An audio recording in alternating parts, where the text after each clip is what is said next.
आज हम पढ़ेंगे मिट्रल रिजर्जिटेशन के बारे में कि मिट्रल रिजर्जिटेशन क्या होता है। तो मिट्रल रिजर्जिटेशन में जो है मिट्रल वॉल्व जो है तो left atrium and left ventricle के बीच जो है मिट्रल वॉल्व जो है प्रेजेंट होता है।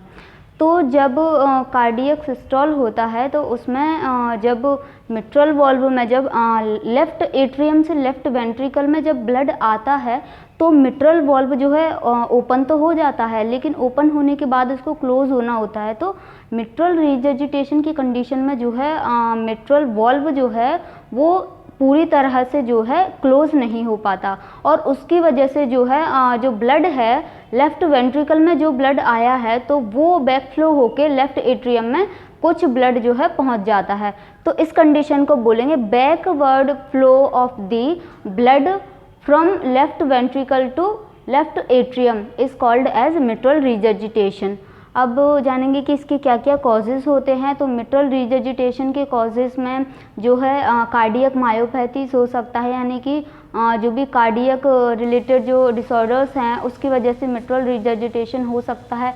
कोई भी कंजेनाइटल हार्ट रिलेटेड डिसीज़ है, कंजेनाइटल मालफॉर्मेशन जो है उसकी वजह से जो है मिट्रल रिजर्जिटेशन हो सकता है। इसके अलावा हाइपरटेंशन की वजह से भी मिट्रल रिजर्जिटेशन देखा जा सकता है और मिट्रल वॉल्व में टीयरिंग या फिर shortening of the mitral valve, यानी या तो मिट्रल वॉल्व छोटा होगा या फिर उसमें थोड़ी टीयरिंग आ गई होगी, तो इसकी वजह से भी जो है मिट्रल रिजर्जिटेशन हो सकता है, ब्लड का बैक फ्लो हो सकता है। तो इस कंडीशन को हम बोलेंगे मिट्रल रिजर्जिटेशन।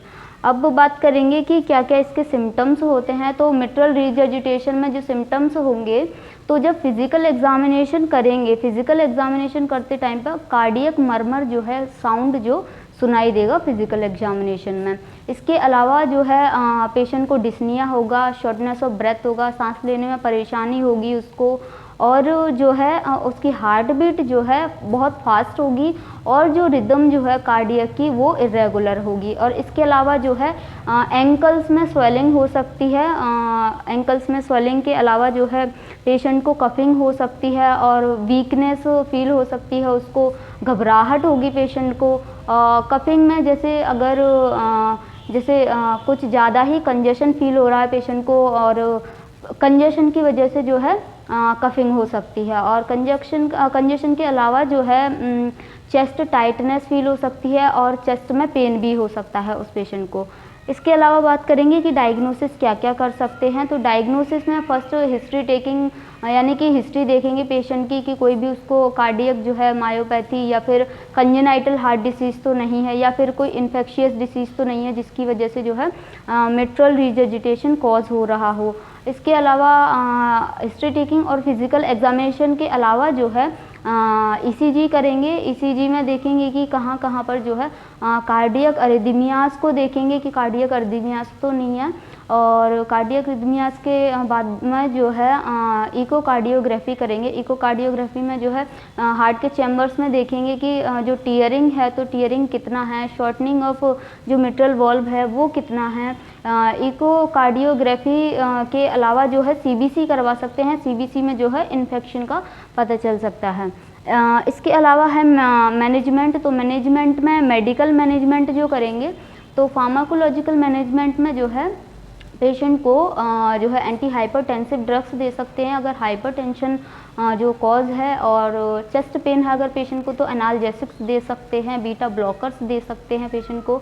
और बीटा ब्लॉकर्स के अलावा जो है और कोई जैसे कॉजेस है इन्फ्लेमेशन की कंडीशन है तो उसके लिए एंटी माइक्रोबियल थेरेपीज़ दे सकते हैं, उन पेशेंट को एंटी इन्फ्लेमेटरी ड्रग्स दे सकते हैं। और नेक्स्ट बात करेंगे कि हम क्या क्या इसमें सर्जिकल मैनेजमेंट कर सकते हैं, यानी सर्जिकली जो है हम कैसे मिट्रल रिजर्जिटेशन को ठीक कर सकते हैं। तो इसमें है वॉल्वुलोप्लास्टी। तो वॉल्वुलोप्लास्टी में जो है मिट्रल वॉल्व जो है अगर उसमें टीयरिंग है या फिर शॉर्टनिंग है तो उसको टीयरिंग को तो जो है सर्जिकली जो है उसको ठीक कर देंगे, हम सर्जिकली रिपेयर कर देंगे टीयरिंग को। इसके अलावा जो है अगर जो टीयरिंग को ज़्यादा ही है या फिर शॉर्टनिंग बहुत ज़्यादा है मिट्रल वॉल्व की तो फिर वॉल्वुलर रिप्लेसमेंट कर देंगे, यानी कि मिट्रल वॉल्व को जो है रिप्लेस कर देंगे। तो रिप्लेस करके भी जो है मिट्रल रिजर्जिटेशन की कंडीशन को, डिसीज़ को ट्रीट किया जा सकता है। तो आज हमने पढ़ा था मिट्रल रिजर्जिटेशन के बारे में।